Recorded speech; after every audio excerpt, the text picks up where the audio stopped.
E é uma linguagem que a gente tem, né? Eu não ensino o meu público a ser digital. Não é esse meu trabalho, né? O meu trabalho é aprender com esse público como é que ele é digital, né? E criar um banco, né, que seja digital na forma dele ser digital.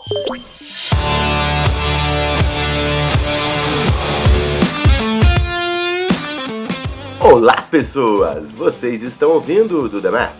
Eu sou o Marcel Giraldini, founder e Chief Growth da Math Group, e a gente vai bater um papo agora com uma instituição financeira digital, mas com um foco, eu diria, não tão óbvio quanto quando a gente pensa em digital. É isso, Cássio Politi?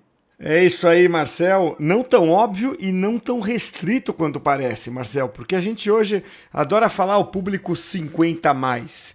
Só que o 50 mais é aquele cara muitas vezes digital e talvez diferente do 80 mais, né? É mais ou menos, Marcel, como você falar, o estudante no Brasil vai desde a criança na pré-escola até o universitário, né, que está ali para se formar, para entrar no mercado de trabalho. E é isso que a gente vai esmiuçar hoje muito bem aqui.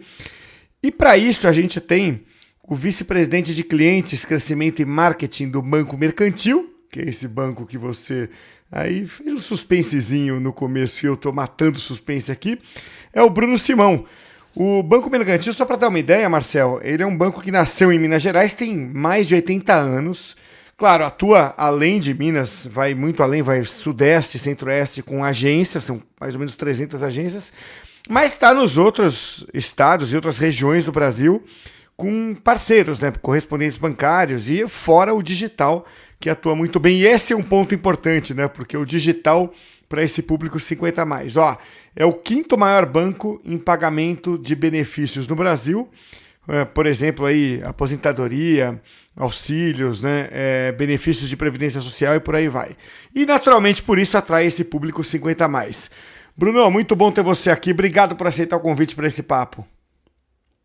Prazer, Cássio, Marcel, Fabi. Prazer estar falando com vocês, contar um pouquinho aí a trajetória do banco e particularmente aí um pouquinho do público 50 mais e como é que a gente conhece, fala com esse público e também o porquê da escolha desse público que é 50, 60, 70 e é muito mais.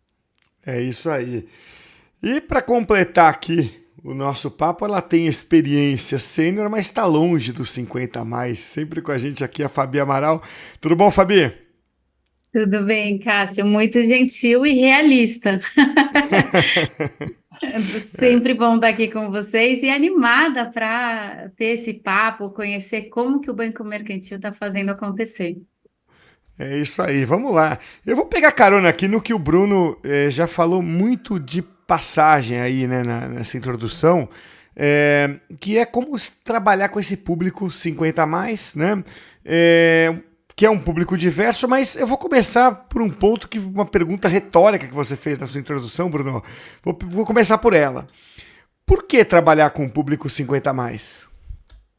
Excelente pergunta, Cássio. Tem vários motivos de trabalhar com esse público 50 a mais. Eu vou quebrar esses três motivos. Tá? O primeiro que é uma oportunidade de mercado, outro que é uma oportunidade competitiva e outro que é o DNA do banco. Tá? Vamos começar com oportunidade de mercado. Pesquisas mais recentes do IBGE, já vem há algum tempo, mostra bastante a inversão da pirâmide etária brasileira. Da época de todos nós da escola, quando a gente dizia, né, que o Brasil era o país do futuro. Por que o Brasil era o país do futuro? Porque a gente tinha uma pirâmide etária, né, muito larga na base, né, a ideia é que essa base ia envelhecer e entrar ao mercado de trabalho, entrando no mercado de trabalho, isso daria, né, crescimento da economia, com novos entrantes no mercado de trabalho, mais gente na economia, mais gente produzindo, isso era um crescimento futuro que o Brasil almejava. Né? Então, por isso que a gente falava muito que o Brasil era o país do futuro. Né? E eu faço sempre um breve trocadilho, que eu continuo dizendo que o Brasil continua sendo o país do futuro, só que agora é o país do futuro 50 mais. Né, que é com essa inversão da pirâmide populacional brasileira, onde hoje, né, boa parte da população, né, ela já está chegando nessa fase aí dos 50 a mais. Né? Então, hoje a população brasileira, né, o meio da pirâmide é maior do que a base da pirâmide, né, fazendo já um trapézio aí na pirâmide, ou seja, é a parte da população que mais cresce e que mais do que isso, né, cara, que mais contribui com a economia brasileira. Né? Então, isso já é realidade. né? Já é realidade que esse público 50 mais, ele já tem uma representatividade muito grande na economia brasileira. E essa realidade ela só continua crescendo, só continua fazendo com que esse público cresça cada vez mais, né? E aliado isso, né, com toda a longevidade que a gente vem experimentando, né, nas últimas décadas, né, esse é um fenômeno que veio para ficar, né? Então tem uma oportunidade de ser um mercado crescente, né, e cada vez mais crescente. Então esse é o primeiro lado, né, da lógica por trás. Tem o segundo lado, que é competição, né? A gente vê o mercado bancário, principalmente, mas se você olhar o mercado bancário, não é tão diferente de outros mercados, né? Pensa na cabeça de vocês, quais são as empresas que se posicionam, né, abertamente para o público 50 mais? Não vale aquela, eu faço tudo para todo mundo, tá? Essas tem bastante. Mas quem que fala com esse público, né? Quais são as empresas? Isso também é verdade no mercado bancário, né? No mercado bancário a gente tem, o mercado bancário não é segredo, né? Ele é dominado por 5 grandes players, né? Esses 5 grandes players dominam mais de 90% do mercado. Recentemente existiu um efeito de competição vindo aí dos players digitais, né? Para citar só alguns, mas são dezenas de exemplos, né? Nubank, Inter, né? Vieram com uma proposta diferente, desafiando o status quo, mas desafiando o status quo muito com o lado digital, muito com o lado de, né, para que público, né? Para o público mais jovem. Isso, obviamente, trouxe uma defesa dos grandes bancos, né? Porque isso começou a preocupá-los, né? Que começaram a também focar nesse público mais jovem. E o que acontece quando todo o mercado está focando no público mais jovem? Né? O mercado do público com mais de 50, né, fica um pouco de lado, fica com um pouco menos de foco, vamos dizer assim. Então, tinha uma oportunidade de mercado muito boa para o Banco Mercantil se posicionar. Mas não adianta você ter um mercado crescente, uma oportunidade de mercado, né, dada pela competição, que exista, se a gente não soubesse trabalhar com esse público, né, se a gente não soubesse, né, se o mercantil não tivesse as características adequadas para estar se posicionando com esse público. E acho que o mercantil sempre teve no seu DNA o atendimento, a proximidade com o cliente, o conhecimento com o cliente, né? E a segurança de um banco de 80 anos por parte, né, de quem nos define, né? E quando a gente olha para esse público 80 mais, a gente pergunta o que você quer de um banco, né? Esses atributos são muito das respostas que esse público nos dá. Então, junto esses 3 elementos, para a gente tem uma oportunidade de ouro de se posicionar, né, à frente do mercado, um mercado crescente, totalmente ligado com o nosso DNA, né, formado durante 80 anos de banco. Então, essa foi um pouco a história, a estratégia por trás do posicionamento. Eu queria aproveitar, pegar uma caroninha lá naquele teu primeiro item ali de posicionamento para ver que oportunidades isso traz, porque eu acho muito interessante quando a gente olha para as empresas que, de fato, abraçam este público que está vindo, né? Olhar, quando tu fala a inversão da pirâmide, ela é tão óbvia, assim, por que ninguém tá pensando nisso? Porque fica muito óbvio, né? Tipo, ó, vai crescer, tá aumentando o meu tempo de população ativa, então assim, eles continuam gerando riqueza, essa população, né? Tá aí o Abílio que tá gerando riqueza até o dia que infelizmente nos deixou. Então, ainda tem bastante economia girando em torno, como disse o Cássio, não é só 50 mais, 80 mais, 90 mais hoje em dia. Mas também tem um outro lado, é que, assim, aquela coisa, aquele quase que preconceito que se tem nativamente, que não, então tem que ser um atendimento na porta. Gente, não, né? Porque, assim, já foi essa parte de não digitalizado ali. Você pega redes sociais hoje em dia, algumas delas elas já são redes sociais 50 mais. Se olhar ali o público Brasil do Facebook, né, ele não tem nada a ver com o público TikTok. Então, então, na comunicação já foi, na telemedicina já foi. Talvez ali em aprendizado a gente ainda esteja sofrendo um pouco mais, mas eu não vejo por que o atendimento do banco, o atendimento financeiro, ele não iria caminhar para aí. Então, eu acho que nessa visão me é bastante claro. Só que, tá, normalmente a oportunidade ela pode até ser óbvia, mas ela sempre tem um baita desafio. Nesse desafio, você entende que hoje o salto de estar digitalizando e atendendo esse público, ele é maior do ponto de vista de técnico mesmo, de criar itens que conversem melhor com esse público, que consiga entender que o nível de empatia é diferente, que o nível, né, que o modelo mental é outro do que quando se faz uma coisa totalmente millennial, ou ele é mais do tipo, também é para você. A gente está fazendo que também é para... Então vem e adere. Você acha que então, é uma barreira mais cultural ou mais tecnológica? Você trouxe vários excelentes pontos. Até fico na dúvida por onde eu começo aqui, mas eu vou começar por alguns aqui. E aí, se eu perder alguma coisa, você vai me buscando aqui para a gente falar um pouquinho de todos. Né? Assim, eu vou começar pelo teu comecinho. Né? Pô, é tão óbvio, né, Bruno? Inverter a pirâmide populacional, as pessoas estão com mais longevidade. Tá, Bruno não é um gênio para ter descoberto isso sozinho, né? O mercantil um pouco é que ninguém está olhando. Por que as pessoas não olham? Né? E eu acho que tem alguns elementos que você mesmo respondeu, né, que para mim falam bastante. Existe sim um preconceito. Né? Existe sim um preconceito relacionado, né, ao pós 50 anos, e o que essas pessoas querem, como é que essas pessoas, né, interagem. Né?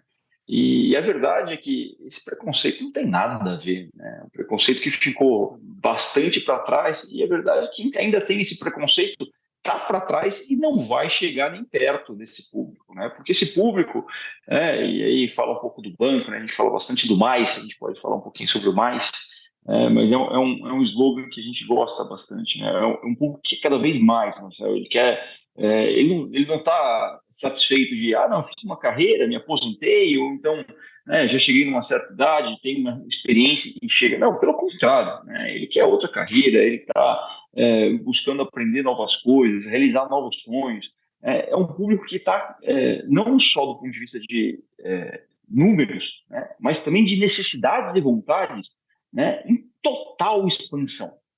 Né, e só não vê que não quer. Agora, ele é sim um público diferente. Né? Se eu comparar o público hoje de 20 anos com o público de 70 anos, são muito diferentes. Né? Passaram por coisas muito diferentes. Passaram por um Brasil muito diferente. Né? Com 70 anos passou por, lá, pelo menos 70 crises no Brasil. Né? Brincadeiras à parte. Né? O público um pouco mais de 20 anos talvez tenha passado umas 2, 3. Né? A crise é uma consistência. Né? Então, eles já viram muita coisa, já fizeram muita coisa. Né? E aí você trouxe um elemento que, não, mas esse público, será que ele é tão digital? Será que ele não é digital? E etc. E eu respondo assim, ele é digital. Ele é digital do jeito dele. Né? Não adianta eu achar que esse público com 50, 60, 70 anos vai ser digital igual as crianças de 15, 12, né? Ou os jovens de 20. Né? Esse público ele faz da sua maneira. E eu acho que tem uma coisa aqui que você perguntar, o desafio é mais técnico, né? Ou é mais conceito? Né? Acho que tem nada de técnico. Né? Acho que tem, basicamente, a gente entender que sim, esse público é diferente, que esse público quer ser diferente, né? E esse público, ele já passou por tanta coisa ao longo da vida, Marcelo, e chega no final, né, desse momento de vida, e ele pensa, né? Ele pensa assim, tá, eu cheguei aqui pelas minhas pernas, pelas minhas conquistas, né? Eu sei o que eu tive que fazer para chegar até aqui. E eu quero mais, eu quero continuar nessa trajetória aqui. Mas agora eu vou ter que reaprender tudo aquilo que eu aprendi durante 50, 60, 70 anos de vida para que eu possa para que eu possa me encaixar, né, no mundo de um jovem de 20. Pô, não faz sentido. Né? Não faz sentido para ele. É o contrário. Né? Ele quer que as empresas falem assim, peraí, eu sou o consumidor, eu sou o cliente, eu quero mais. Você se encaixa na minha vida, não eu me encaixo na sua empresa. Né? Então, eu acho que tem muito dessa necessidade desse nosso cliente, mais de 50, dessa busca, Marcelo, dessa busca de eu quero uma empresa que me entenda e que me atenda. Que seja assim digital, mas seja o meu digital. Né? Que goste sim, né, de falar comigo, mas fale a minha linguagem. Não adianta falar uma linguagem super moderna, etc. Não é a forma como eu me comunico. Né? Então, eu acho que tem vários desses elementos. Né? E uma anedota que a gente pode falar um pouquinho mais, né, é o WhatsApp. Né? Quem conhece algum brasileiro que não usa o WhatsApp? Né? Seja em qualquer camada social, em qualquer idade que não usa o WhatsApp. O WhatsApp Bruno, é um elemento vou te interromper para te dar um dado Por aí. favor. Eu estava buscando aqui, Nick BR, diz que 77% do público, 55 mais, fizeram só um recorte ali um pouco diferente, mas está bem perto. 77% estão no WhatsApp, 56% no Facebook. Né? E olha aí, 43% no YouTube, 29% no Instagram. Esses são os públicos que, como o Marcel trouxe de preconceito, são digitalmente inexistentes, né? Desculpe interromper, mas só quis ilustrar com esse dado. Não, excelente ilustração, né, Cássio? E esses números só sobem, né? E acho que a pandemia foi um propulsor enorme para esses números, né? Tinham várias pessoas que tinham um pouco, sim, de resistência em relação ao digital, mas também eram as pessoas mais sensíveis, né, durante a pandemia.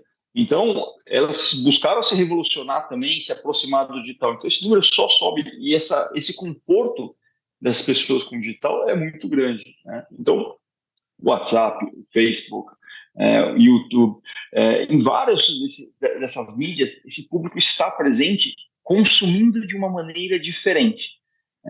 Então não é o mesmo consumo, né, que o público com os jovens fazem. Não é o mesmo. Eles gostam de canais diferentes, eles gostam de conteúdos diferentes, eles gostam de formatos diferentes, né? É um público que, se perguntar para o jovem, eles liam jornal físico, ele que se abria mesmo, né? É diferente, né? Ver o Instagram, o TikTok, é uma outra forma de consumo, né, de informação, etc. Então, para a gente aqui no banco, um dos canais que a gente realmente se aproxima com esse público, né, e é uma linguagem que a gente tem, né? Eu não ensino o meu público a ser digital, não é esse meu trabalho. Né? O meu trabalho é aprender com esse público como é que ele é digital, né, e criar um banco, né, que seja digital na forma dele ser digital. E um dos grandes aprendizados, né, é o WhatsApp. O WhatsApp é um canal muito forte para esse público, né? Ele está acostumado a conversar com os filhos, conversar com os amigos, né, no WhatsApp. Então, por que não conversar com o banco no WhatsApp? Bruno, é tão interessante, né, como a gente está falando, e 50 mais, gente, 50 mais é logo ali, assim, é tão jovem ainda, e é tão diferente do que era a pessoa de 50 Obrigado, a 50 Fabi. anos atrás. Agradeço, daqui a poucos anos eu bato lá, viu? Então, sabe, eu estava lembrando uma coisa que acho que aqui todo mundo já deve ter escutado, né, que era até uma brincadeira. O jovem, ele tem tempo, ele tem energia, mas ele não tem dinheiro. Aí o adulto, ele tem dinheiro, ele tem energia, mas ele não tem tempo, né? E aí é para as pessoas mais velhas que, nessa brincadeira que existia há muito tempo, falava que as pessoas não tinham energia. E hoje é completamente o oposto. É um momento que a pessoa tem tempo, ela tem dinheiro e ela tem energia. E ela ainda está extremamente produtiva e fazendo acontecer, indo atrás, enfim. E aí, uma coisa que eu queria te perguntar, Bruno, assim, a gente está falando um pouco de esses dados estão ali, as pessoas se relacionam de forma diferente. É muito legal te ouvir falar, porque tem muitas empresas que estão indo na contramão disso que você falou. Elas não estão vendo, como que o cliente quer se relacionar, então como que eu vou me preparar para atendê-los nos canais que ele escolhe. E tem muita gente que está indo nessa coisa, eu preciso digitalizar meu cliente achando que vai encaixotá-lo ali num perfil, né? E o que eu ia te perguntar é como que vocês percebem a relação destas pessoas com os dados? Como que é isso, assim? Porque a gente sabe que tem uma galera mais jovem que já nasceu nesse universo de dar o CPF, dar não sei o que lá, enfim, né, de já deixar ali liberado, deixa eu entender tudo que eu estou fazendo digitalmente. Como que é essa população 50 mais? A pergunta é muito boa e é difícil de responder, principalmente num banco, né? Porque dados, segurança, transparência é importante para qualquer empresa, né? Mas ainda mais para o banco, que a gente é o fiel depositário, né? Do dinheiro, da economia, do futuro, né? Várias vezes dessas pessoas, né? Então, essa relação de confiança que essas pessoas elas esperam do seu banco, ela é muito importante. E eu vou caminhar alguns poucos anos no passado aqui, né, para aquela época onde a gente ia no banco, né, principalmente ali em cidade do interior, cidades grandes já faz tempo que não é assim, é uma cidade do interior que você entrava dentro do banco e você conhecia, né, o gerente da agência, né, pelo nome, ele conhecia a sua família, né, na cidade do interior tem os grandes pretinhos eram o prefeito, o padre e o gerente do banco, né? E ele conhecia você, então não tinha nenhuma dificuldade de passar, trocar informação, né? Ele sabia onde você morava, o que você consumia, tudo isso, né, era essa relação totalmente pessoal que você tinha com o gerente do banco, né, há alguns anos atrás, né?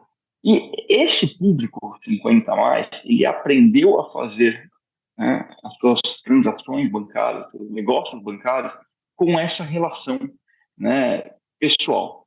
E aí, quando você traz dados para a mistura aqui, né, Fabi, o nosso grande desafio é como é que eu uso dados para fazer com que essa relação quase que pessoal, né, bastante pessoal, quase não 100% pessoal que existia, né, ela possa ser transportada para o mundo digital, né, onde eu consigo conhecer tão bem o meu cliente, né, que eu consiga ter essa mesma tipo de relacionamento com ele, mas às vezes sem ter essa mesma proximidade que eu tinha lá atrás. Então a gente usa bastante dados, né, a gente busca bastante dados, mas a gente não pode apresentar os dados da mesma maneira que a gente apresenta, talvez com um jovem que seja mais acostumado. Por quê? Porque se a gente apresenta da mesma maneira, né, ele assusta. Poxa, eu nunca te vi. Você sabe toda a minha vida? Como assim? Pô, peraí, alguma coisa esquisita está acontecendo aqui. Né? Então, como é que a gente ajuda, né, por mais que a gente consiga informações, que a gente libere as informações para que a gente possa fazer, ter uma visão né, da vida financeira dele dentro do banco, né, como é que a gente apresenta essa informação para ele, para que, de um lado, né, agilize a vida dele, né, outro, mantenha, né, essa confiança que ele tem numa instituição bancária, né, e que ajude, né, ele a tomar melhores decisões. Então, é isso que a gente busca bastante fazer.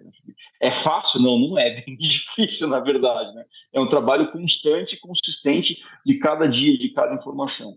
Tem uma historinha que a gente gosta muito de contar. Né? Quando a gente começou a falar com o cliente no WhatsApp, né? Criar o banco do WhatsApp para o cliente, né? A gente tem um bot que atende o cliente.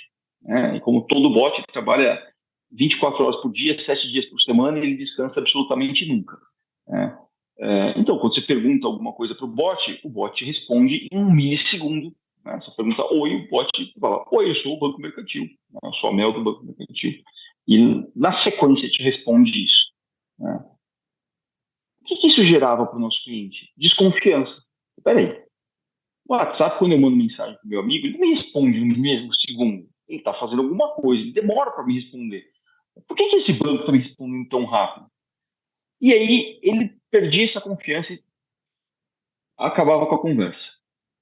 O que a gente descobriu? Se a gente esperasse, às vezes, um pouco menos de um minuto, um pouco mais de um minuto para responder para o cliente, alguns segundos às vezes, para responder aquele oi para o cliente, responder com um oi, tudo bem?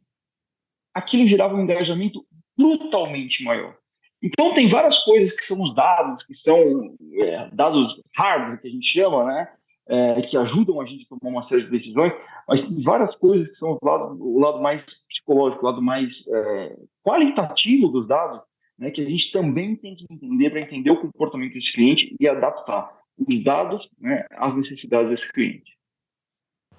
Bruno, eu vou te convidar a voltar para tua outra resposta e linkar com essa, assim, eu não vou... E Cássio, eu tô jogando fora teu roteiro. só pra avisar, assim. Fora que tá bom. Vou ficar surpreso o dia que a gente seguir, viu, Bruno? E eu tenho medo de seguir um dia, porque fica ótimo quando foge. Vamos. Tu trouxe coisas assim pra mim muito interessantes. A primeira dela tem uma frase que eu anotei aqui, a frase, que não é digitalizar o seu público, mas é aprender a ser digital tal qual o público. E eu acho que isso é maravilhoso, porque hoje não existe um digital. Até porque digital é praça, né? Bora combinar, assim, não é... eu quero ser igual o público daquela cidade. Não, tem um monte de gente. A internet tem mais gente ainda, então é mais complexo. Adorei isso. E agora você falou assim, não, mas eu tenho que conseguir ir na nuance de como é que eu sou entendido. Inclusive um detalhe super simples que é a latência de uma resposta. Achei ótimo. Como é que vocês criaram Não precisa me falar o que vocês aprenderam, porque daí acho que é entregar o segredo. Mas como é que você conseguiu criar uma rotina de pare e vamos ouvir o público? Porque praticamente você vai pegar um monte de fórmula pronta que um monte de gente ama e jogar fora. Porque você está trabalhando com um público que não era o público previamente estudado. Então teve que jogar essas fórmulas prontas fora e passar a ouvir, ter uma escutativa digital, tô fazendo aspas no ar aqui, tá, gente? Para entender de fato o teu público e poder organizar como é comércio digital. Como é que você criou o mecanismo de fazer isso? Mas eu vou voltar na minha infância, quando meu avô me dizia, né, Deus deu para a gente dois ouvidos e uma só boca. Né? A gente já escutou muitas vezes essa palavra. E no digital a gente esquece isso, né? Porque eu acho que no digital a gente tem tanta informação, tanta coisa junto, que a gente fica só querendo olhar as nossas verdades, a gente esquece dessa escutativa, né? Que você trouxe muito bem aqui. Né? Então, e para a gente no mercantil, acho que essa é uma oportunidade muito importante, que é esse público do digital, ele não está só atrás do computador, ele está na rua, em todos os lugares. Né? E esse negócio, não, eu escuto ele no digital. Não, mas calma, esse público não está só no digital, você está só escutando ele no digital, você está vendo um pedaço desse público. E para o meu público isso é ainda mais sério. Né? Então, o Cássio comentou no início, né, que a gente tem mais de 300 lojas. Né? E aí, a gente juntar essa escutativa, né, que os meus funcionários que estão lá dentro das agências estão fazendo com esse cliente, estão entendendo esse cliente e trazendo isso, né, para o mundo digital. Como é que o mundo físico se mistura com o mundo digital? Né? Como é que essa pessoa que é íntegra, né, ela é digital e ela é física, né, como é que ela se relaciona nesses canais? Tá? Então, essa escutativa para a gente, ela é fundamental. Fundamental. Então, cada uma das coisas que a gente faz é buscando entender, não, mas se esse cliente se comporta assim no meio físico, por que diabos eu acho que vai se comportar diferente no meio digital? Por que eu vou pegar essas fórmulas prontas todas que existem, talvez nem certo para várias empresas pela geração, né? Por que eu vou sim vou jogar lá fora? E sem medo nenhum. E como é que a gente consegue fazer isso no mundo digital? A vantagem do digital é que eu posso testar 1 milhão de vezes em um mês e aprender muito. Tá? Então, aqui no mercantil, a gente testa e testa muito. Eu fui dar a resposta da latência, tipo, às vezes é 10 segundos, às vezes é um pouquinho menos de 1 minuto, às vezes é um pouquinho mais de 1 minuto, porque depende. Depende da hora do dia, depende do tipo de cliente, depende do tipo de informação que ele quer. Né? Se ele quer saber o status da conta corrente dele, demorar 5 minutos para responder para ele, ele não vai achar legal, entendeu? Se ele quer negociar o produto, etc., poxa, o tempo pode ser um pouco maior. Então, testar em diversos tipos de solução, a gente sempre foi muito importante. Tá? E isso a gente faz em todos os nossos canais. Tá? A gente faz isso no WhatsApp, a gente faz isso no nosso aplicativo, qual o tipo de botão, qual é a forma, qual que é o visual, quem que funciona melhor para que tipo de cliente, o cliente que mais volta, o cliente que menos volta. Então, a gente está em constante teste, em constante mudança para tentar escutar esse cliente. Num mundo que é ainda mais desafiador, porque, de novo, funciona para o cliente de 50, não funciona para o cliente de 70, o que funciona para o cliente do interior de São Paulo não funciona para o cliente da capital. Então, tudo tem que ser bastante bem medido aí para que a gente não fique aí com formuletas prontas. Bruno, até indo de carona aí no que você está falando, né, de olhar, de testar e de, né, ficar bastante atento até para reagir da melhor forma possível, teve toda a transformação de marca de vocês, né?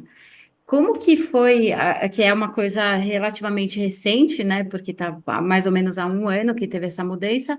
Então, como que foi essa mudança e os desafios de manter, né, ao mesmo tempo, uma disruptura ali em relação ao que existia antes, e trazendo um pouco do novo? Como é que foi essa mudança? Legal, esse assunto eu adoro falar, então talvez eu fique muito tempo falando. Vocês me cortem aqui e me perguntem se eu falar muito tempo. Mas vamos lá, a gente tinha um desafio. A gente era mercantil do Brasil. Por 80 anos, a gente foi, um pouco menos de 80 anos, né? Mas é um banco que tinha 80 anos de tradição, né, para se apoiar. Né? Se da noite para o dia eu mudo minha marca para chamar qualquer outra coisa, né, eu jogo fora toda essa tradição. Não faz sentido nenhum fazer isso. Principalmente no mercado onde meu cliente quer sim segurança. Né? Segurança vem muito de tradição. Né? Ele saber que existe aquele banco há 80 anos, que o pai dele usava o banco, né, que lembra de ir no banco quando era menino, faz muita diferença para esse público. Então, é uma mudança de marca bastante sensível para a gente, né, para garantir que a gente mantinha toda essa tradição, né, mas que sim, a gente se adaptava a esse novo posicionamento, né, o cliente 50 a mais. Então, a mudança de marca, ela veio algumas lógicas. Primeiro, a gente acabou com o do Brasil. A gente era mercantil do Brasil, a gente passou a ser só mercantil. Por que a gente era mercantil do Brasil? Porque lá atrás tinha um monte de banco mercantil. Tinha o mercantil de São Paulo, que foi comprado, tinha o mercantil de Pernambuco, que a gente comprou, tinha um banco industrial. Então, o mercantil, quando ele virou do Brasil, é porque ele tinha comprado uma série de mercantil de outros bancos, né, tinha se tornado o mercantil do Brasil, e tinham outros mercantil que competiam no mesmo momento. Né? Todos eles já não existem mais, então a gente era o único mercantil do Brasil. Já existe um outro banco do Brasil, então a gente não precisava do Brasil aqui para falar com a gente. E mais do que isso, né?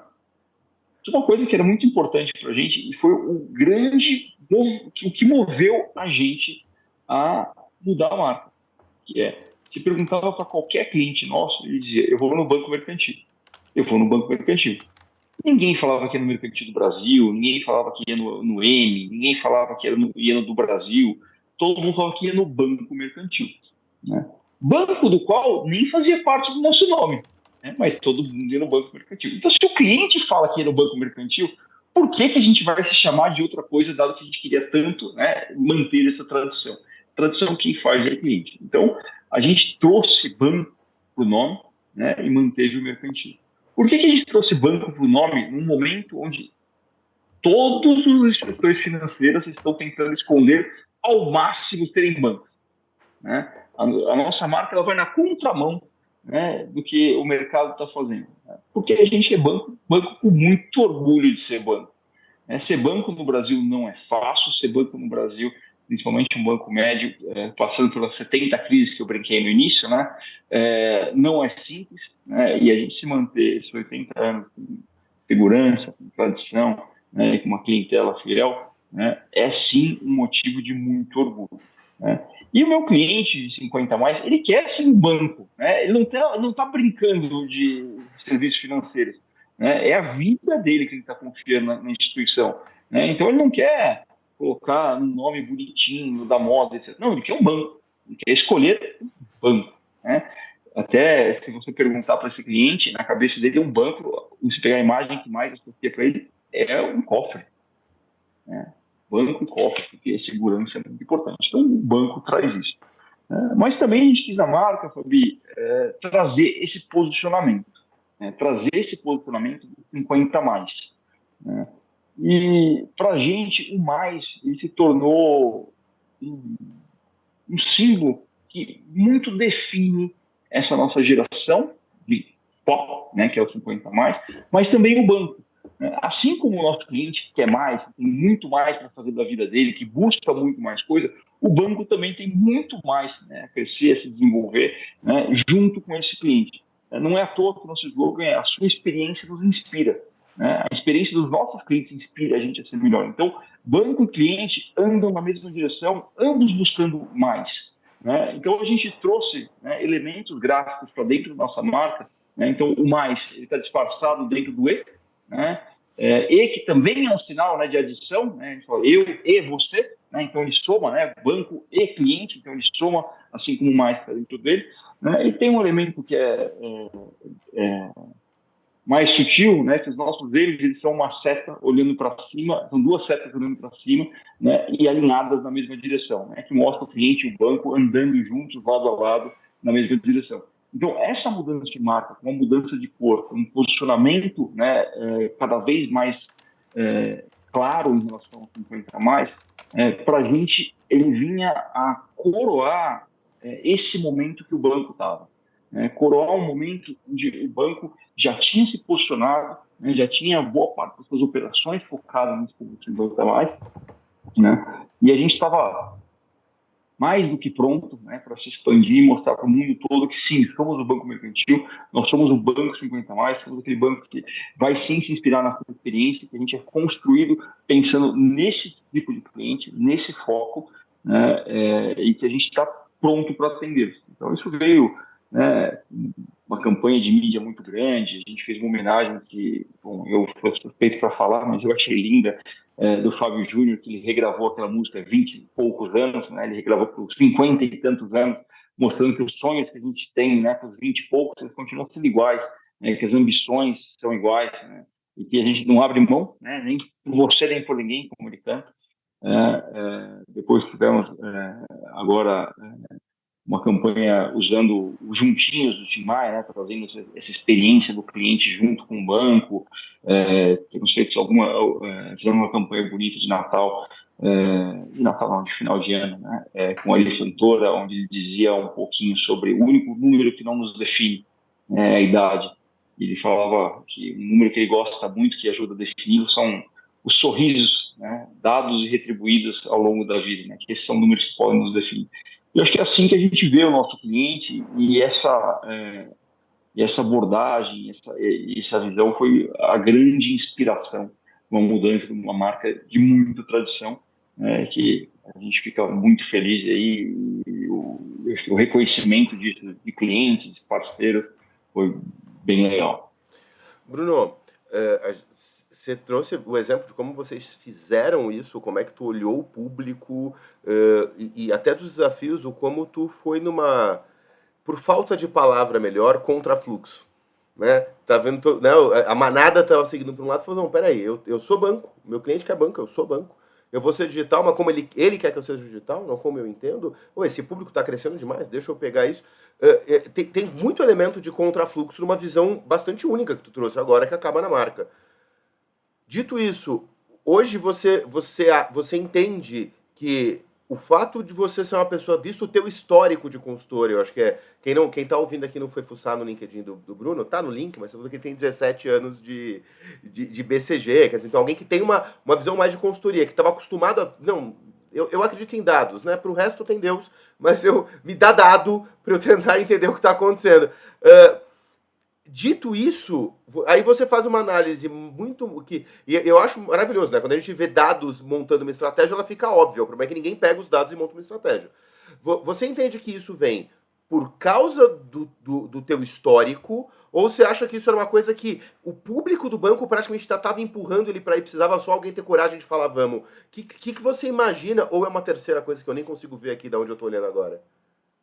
Marcelo, assim, quando eu cheguei no banco, né, boa parte da estratégia o foco do 50 mais já estava direcionado, né, eu cheguei realmente aí há 2 anos atrás no banco, né, para potencializar essa direção, né, o norte estava dado, né, acho que tinha várias coisas aí da gente chegar no norte, né.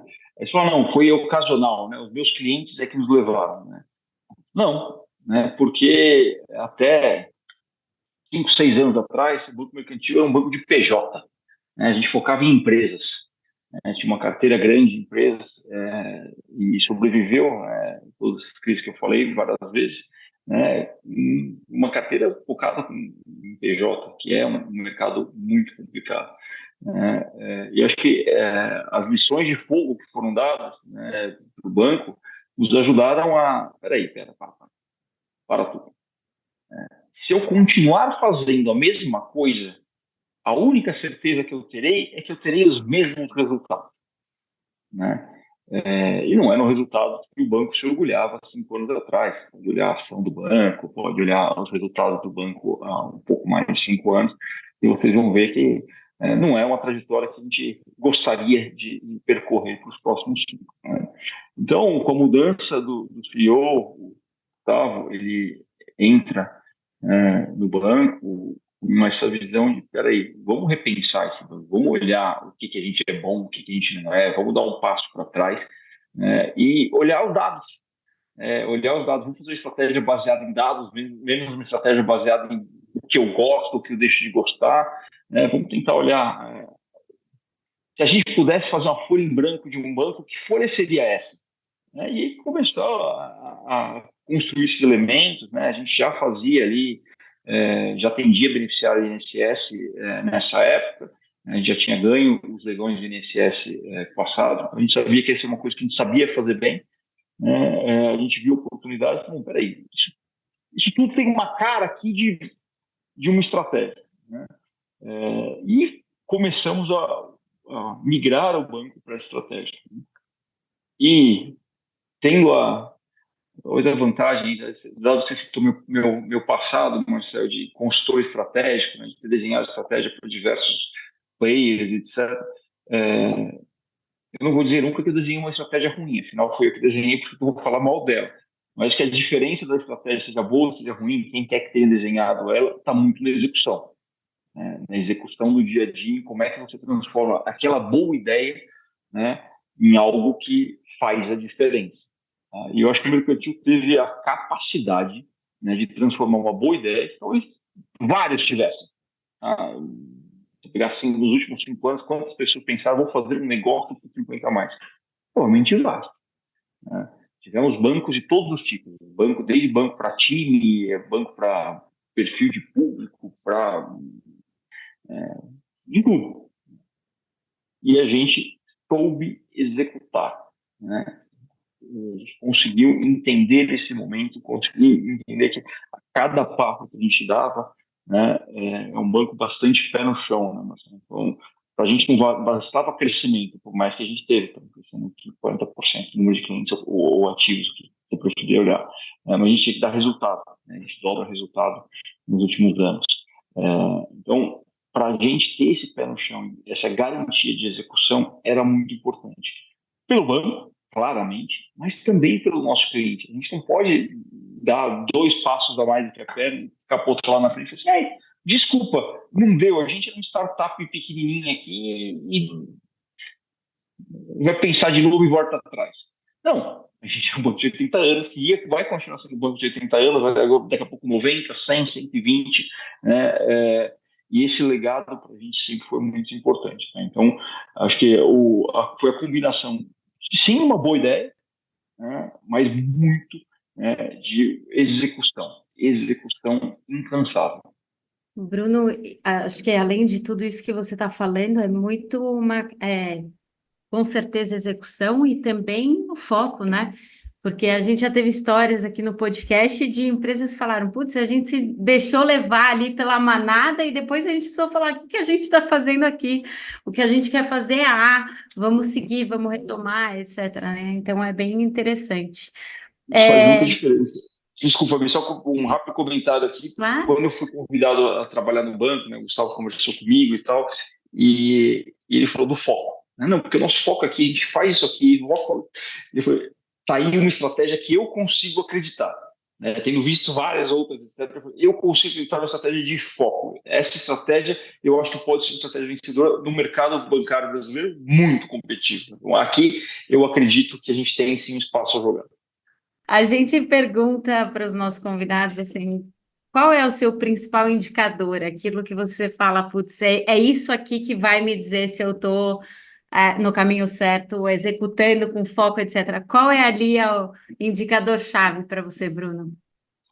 Acho que é difícil um banco que não tem indicador-chave como seu lucro líquido. Né? Isso é super importante para o banco, porque fala da saúde financeira do banco, fala do engajamento dos clientes do banco. Então, o lucro líquido para o banco ele traduz muita coisa. Né? Traduz muita coisa. Mas não é só ele, porque às vezes você consegue dar bastante lucro líquido sem ter tudo isso que a gente falou. Então, o que a gente olha muito? A gente olha muito lucro líquido, a gente olha muito o retorno em relação ao equity, ao capital empregado que a gente tem, né, que é para a gente muito importante, e a gente tem sido um dos líderes nesse indicador. E para a gente também é muito importante, dado que a gente saiu de uma posição menor, crescimento. Né? Então, a gente tem que crescer, dar bom retorno, gerando um bom lucro para o nosso acionista. Então, se o teu crescimento é como, Bruno? Tu olha hoje o crescimento em número de clientes ou tu olha em ativos? Como é que tu olha esse crescimento? Eu olho tudo, tá, Marcelo? Para ser sincero, quem gosta de dados olha tudo, né? Olha vírgula quebrado por 57 variáveis diferentes aqui. Né? A gente olha de tudo. Tá? Mas eu olho sim cliente, mas o mais importante é ativo. Tá? O crescimento de ativo. Porque para a gente, Marcelo, não é interessante ter cliente por ter cliente. Tá? Eu quero ter cliente porque eu quero ter a principalidade desse cliente. Eu quero que o cliente me escolha. Eu falo, Mercantil, eu quero que você seja o meu banco, né, de relacionamento. Eu quero fazer tudo com você. Eu gosto de ser cliente de Mercantil. Então, eu quero ter meu cartão de crédito com você, eu quero ter meus investimentos, eu quero ter o meu crédito com você, eu quero pagar as minhas contas, eu quero fazer meus PIX, eu quero ter esse relacionamento com você. Né? Nosso objetivo é ser o melhor ecossistema que 50 mais. Né? Então, para isso, eu preciso que ele me escolha. Né? Eu preciso que eu esteja cada vez mais presente dentro da vida dele, para que ele conheça cada vez mais e para que eu sim possa ter um ecossistema para ele. Né? Então, não adianta eu olhar, cresci um monte de clientes. Tá? O que esses clientes fazem com você? Nada, tem uma conta que fica ali fechada e eles não usam nunca. Isso para mim não é o que a gente está buscando. Né? Eu estou buscando engajamento com esse cliente. Tá? Então a gente olha as duas coisas, se eu estou só crescendo carteira, poxa, é legal porque eu estou engajando cada vez mais os clientes que eu tenho, mas isso tem um limite. Né? Se eu estou crescendo as duas coisas, significa que eu estou, né, crescendo de uma forma saudável. Estou trazendo mais clientes, esses clientes têm vindo com relacionamento, eles têm buscado o banco para trazer relacionamento. Tá? Isso é importante. E a gente olha vários outros indicadores. A NPS é um indicador que a gente não pode não olhar. Tem os maiores NPS acima de 70 pontos já faz algum tempo. A gente olha que é o número de produtos que cada cliente, em média, tem. A gente tem valores né, que mostram esse engajamento, que mostram isso crescendo. E a gente olha por linha de negócio o que está acontecendo, por loja o que está acontecendo, por atendente o que está acontecendo. Porque para a gente é muito importante esse entendimento cada vez mais detalhado. Porque se eu falo só nesses 3 números, eu posso ficar aqui talvez tranquilo. Aí você vai olhar o balanço do banco e falar, esses 3 números do banco estão maravilhosos.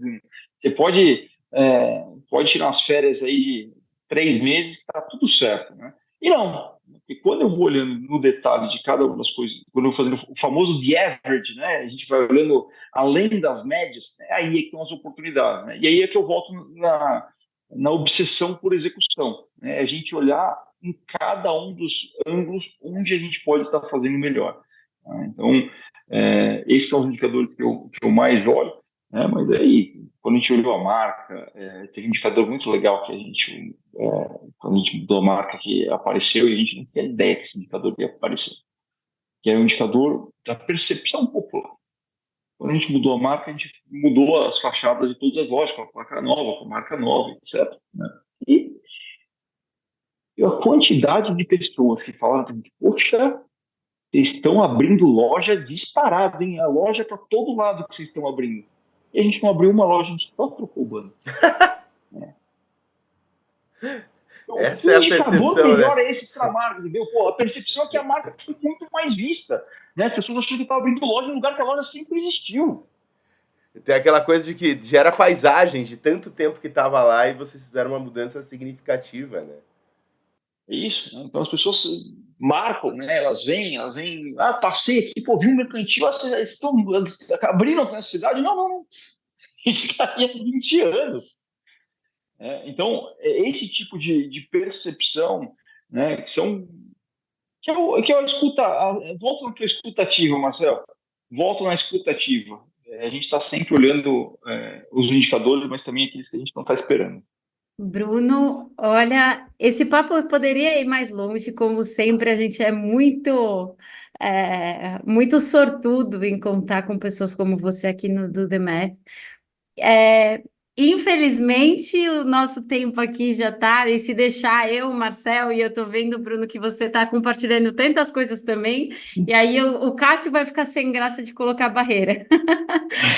Então, eu quero te agradecer muito pela sua participação, assim, quanto conhecimento legal e quantas, assim, muito bom ouvir como vocês estão fazendo acontecer, esse olhar, essa questão da execução, do foco, sem dúvida nenhuma, foi muito inspirador para as pessoas que nos ouvem, para não sair do trilho, né? Se você cria um foco e você consegue ser o melhor naquilo, ficar atento, quais são os dados que você vai olhar, e agora nas suas últimas frases ali, você falou muito disso, né? Como que o cliente está se comportando, o que que ele está olhando, e fica atento até nessa percepção, como que as pessoas estão percebendo essa mudança de marca, né? Então, isso é um olhar realmente muito inteligente e cuidadoso com o público que vocês querem trabalhar. Então, bom, temos só a te agradecer aqui por esse papo maravilhoso. E eu queria te perguntar, para as pessoas que quiserem continuar te seguindo, qual é a melhor forma delas te acompanharem? A melhor forma é o LinkedIn, volta e meia eu faço algumas reflexões aí sobre o mercado, sobre o público e principalmente sobre o banco. Então, fico aí à disposição no LinkedIn. Mas também queria muito agradecer ao Cássio, ao Marcel e você, Fabi, pelo papo, né? Como você falou, eu sim ficaria aqui bastante mais tempo conversando, trocando ideia, porque esse assunto é um assunto que é fácil de você se apaixonar. Eu sou um apaixonado pelo assunto, né, por entender, estudar cada vez mais. Tenho certeza que a gente ainda tem muito para fazer. A experiência dos nossos clientes ainda continuar nos inspirando por muitos e muitos anos. Tem muito para a gente fazer, para a gente cumprir a nossa missão e ser o melhor ecossistema para esse público. Mas acho que são trocas assim que fazem com que a gente fique que a gente se enriqueça cada vez mais, né, e possa cumprir as nossas missões. Então, agradeço muito vocês, foi um prazer estar aqui conversando com vocês e fico aqui à disposição para quando quiser bater outro papo. Bruno, muito obrigado. Eu faço minhas palavras da Fabi, foi um papo excelente. E, Cássio, só para a gente não acabar sem uma indicação de livro, metade do papo eu fiquei com ele gritando na minha cabeça, porque acho que o Bruno, ele não falou nenhuma frase que remete, mas vários conceitos que remete. O óbvio seria falar... Como o papo fugiu do óbvio, o óbvio é falar do Andy Grove, aqui eu vou dar a dica, mas seria falar de Só os Paranoicos Sobrevivem, lerem, vale a pena. Mas não, eu vou fugir do óbvio, a gente falou muito mais de indicadores. Então, se você quer entender como é que dá para ser obcecado por operação, por execução, mas sem tirar o olho da onde importa, High Output Management, né, que é para mim uma das obras-primas da administração, feito pelo Andy Grove, como ele tira a Intel de uma posição muito desfavorável do mercado e leva ela a ser a grande Intel que a gente conhece hoje. Então fica a dica, o podcast ótimo, uma baita dica de literatura no final com porquê acho que a gente merece a 5 estrelinhas no agregador de notícia de vocês, hein? Valeu!